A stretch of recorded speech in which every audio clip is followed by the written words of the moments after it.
বলো hello guys, কেমন আছো তোমরা সবাই? বলো শ্রী, বলো শ্রী, বলে দাও। আশা করছি খুব খুব ভালো আছো। সিস ক্রিয়েশনে অন্য একটা নতুন ভিডিওতে তোমাদের সবাইকে অনেক অনেক ওয়েলকাম। বলো বলো আমি এখন মাসিমণির বাড়িতে আছি। বলো বলো বলো বলো মাসি। বলো আমি এখন মাসিমণির বাড়িতে আছি। আর আমরা এখন কোথায় যাচ্ছি বলো তো? গঙ্গা দেখতে, গঙ্গায় স্নান করতে। তো চলো তোমরা দেখতে থাকো। তো দেখো, আমি মেয়ে আর দিদির মেয়ে, আমরা তিনজন মিলে গঙ্গা চললাম। তো আমার দিদির বাড়ি থেকে গঙ্গাটা মোটামুটি 5 মিনিটের হাঁটা পথ। আর আমার হাতে দেখছো বোতল, তার কারণ আমি যেখানেই যাই না কেন সঙ্গে একটা বোতল নিয়ে যেতেই হয়। তার কারণ আমার খুব ঘন ঘন জল তেষ্টা পায়, জানি না এটা কী কারণে। তো সেই জন্য আমি একটা বোতল নিয়ে এসেছি, কারণ হাঁটতে গেলেই যেন আমি যেন হাঁপিয়ে যাই আর আমার প্রচণ্ড জল তেষ্টা পায়। আর এই যে চলে এসেছি গঙ্গার কাছে। আর এটা গঙ্গার পাড়, যেটা দেখো গরু মোষগুলো বাঁধা আছে। আর বর্ষার সময় এই পোর্শনগুলো পুরো ডুবে যায়। মানে আমি কোনোদিন এই বর্ষার সময় ভরা পদ্মা গঙ্গাটা দেখিনি। হ্যাঁ, তার কারণ সেই সময় কোনোদিন আসা হয়নি, তবে এগুলো পুরো ডুবে যায়। আর এগুলোতে এর আগের বার মানে ধস ছেড়েছিল, সেই জন্য এগুলো নতুনভাবে সংস্করণ করা হয়েছে। মানে বস্তা দিয়ে যার যার আর কি পাথর টাথর দিয়ে শক্তভাবে পাড়টাকে আর কি আটকে রাখা হয়েছে। তো গঙ্গা দেখতে এসেছিলাম, মেনলি দেখার জন্য এসেছিলাম, স্নান করা হয়নি। তার কারণ অনেকটা বেলা হয়ে গিয়েছিল। আর ভাবলাম যে শীতকাল তো স্নান করব না। আর মানে যেই টাইমে আমরা এসছি এটা মোটামুটি 12টা 12:30টার পর এসছি। তো এই সময় গঙ্গার জল ভীষণই ঠান্ডা থাকে। তো আমি কি বলবো, মানে সবাই বলে যে যত বেলা হয় গঙ্গা জল নিয়ে তত ঠান্ডা হয়ে যায়, সকাল সকাল বা ভোরবেলা এলে জলটা গরম থাকে। তো আমি বিশ্বাস করিনি। তো এখানে এসে একদম প্রত্যক্ষ অনুভব করলাম ভীষণ ঠান্ডা, একদম ফ্রিজের জলের মতো ঠান্ডা। মানে এরা যে মানে এই যারা স্নান করছে তাদের রেগুলার অভ্যেস আছে বলে তারা এখানে স্নান করছে। মানে এখানে যারা লোকাল তারা এই যে কাপড় কাচা সব কিছুই করে, গঙ্গা থেকে করে নিয়ে যায়। আর এই যে নৌকোগুলো বাঁধা আছে দেখছো, আমার দিদির মেয়ে স্নান করলো, কারণ ওরও প্রায় মাঝে মাঝে আসার অভ্যেস আছে, ওই জন্য ও স্নান করলো। আর কি বলো তো, মেন ব্যাপার হলো এখানে জামা কাপড় ছাড়ার কোনো ব্যবস্থা নেই। এবার আমাকে স্নান করে সেই ভিজে কাপড়ে বাড়ি যেতে হবে।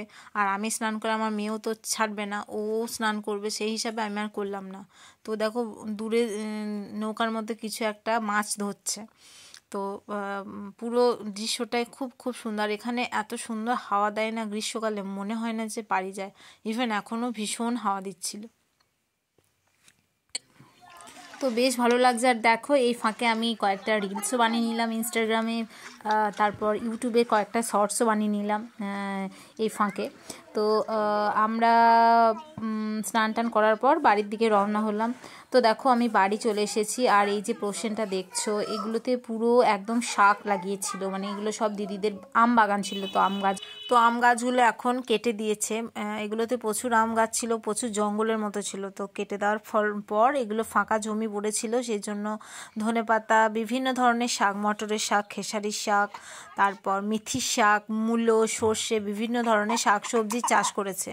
তো এখান থেকে দিদির একদম টাটকা সতেজ শাক সবজিগুলো তুলে নিয়ে রান্না করে, আর ভীষণ টেস্ট। তো বাড়িতে থাকলে বেসিক্যালি মেয়েকে ফোন দেখিয়ে তারপর খাওয়াতে হয়। তো এরকম খোলামেলা পরিবেশ পেলে ও কিন্তু ফোন ছাড়াই ঘুরে ঘুরে খেয়ে নেয়। ইভেন আমি যখন বাপের বাড়ি যাই তখনও কিন্তু আমাকে ফোন দেখাতে হয় না, এভাবে ঘুরিয়ে ওকে খাইয়ে দিই আর ও খেয়ে নেয়। দেখো আমরা তো সবাই শাক সবজি খাই, কিন্তু একটা কেনা জিনিস আর একটা বাড়িতে লাগানো চাষ করা জিনিসের মধ্যে কিন্তু তফাৎটাই আলাদা। তো দুপুর গড়িয়েই দেখো প্রায় সন্ধে লেগে গিয়েছে। আর আজকে আমাদের এই বাগানের মধ্যে পিকনিকের আয়োজন করা হয়েছিল। তো সবাই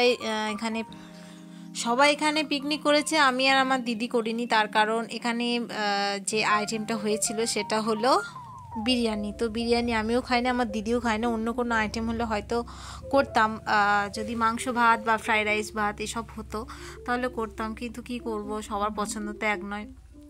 আমার ভালো লাগে না বিরিয়ানি খেতে, সেজন্য আমি করিনি। মেয়ে করেছিল কিন্তু ও খেতে পারিনি, কারণ ভীষণই ঝাল হয়েছিল। আর এদিকে এই যে রাঁধুনি বসে পড়েছেন রান্না করতে, আমার দিদিরই যা, আর ওটা একটা দেওর হয়।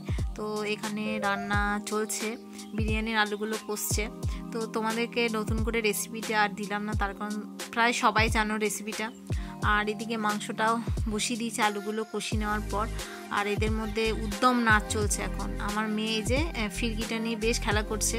তো রাত্রে ওদের খেলা চলছে আর কি, খেলতে খেলতে নাচ করছে। তো ভীষণভাবে জোর করছিল আমাকে যে মা তুমি নাচ করো, কিন্তু আমার সত্যি বলতে গিয়ে ভীষণই লজ্জা পাচ্ছিলাম, সেই জন্য করিনি। তো এরা মানে খুব উদ্যম, মানে ভীষণ নাচের ভীষণই উদ্যম এদের। তো এরা নাচ করছিল, আসলে ওদেরই তো নাচার বয়স, তাই না? তো যদি ভিডিওটা ভালো লেগে থাকে অবশ্যই লাইক কমেন্ট শেয়ার সাবস্ক্রাইব করে দেবে। এখনও যারা সাবস্ক্রাইব করোনি আমার চ্যানেলটা, তারা প্লিজ প্লিজ প্লিজ একটু সাবস্ক্রাইব করো, পাশে থাকো, কারণ তোমরা না থাকলে আমি কখনো এগিয়ে যেতে পারবো না। তো চলো বেশি বকবক করবো না, টাটা বাই, আসবো অন্য কোনো নতুন ভিডিও নিয়ে।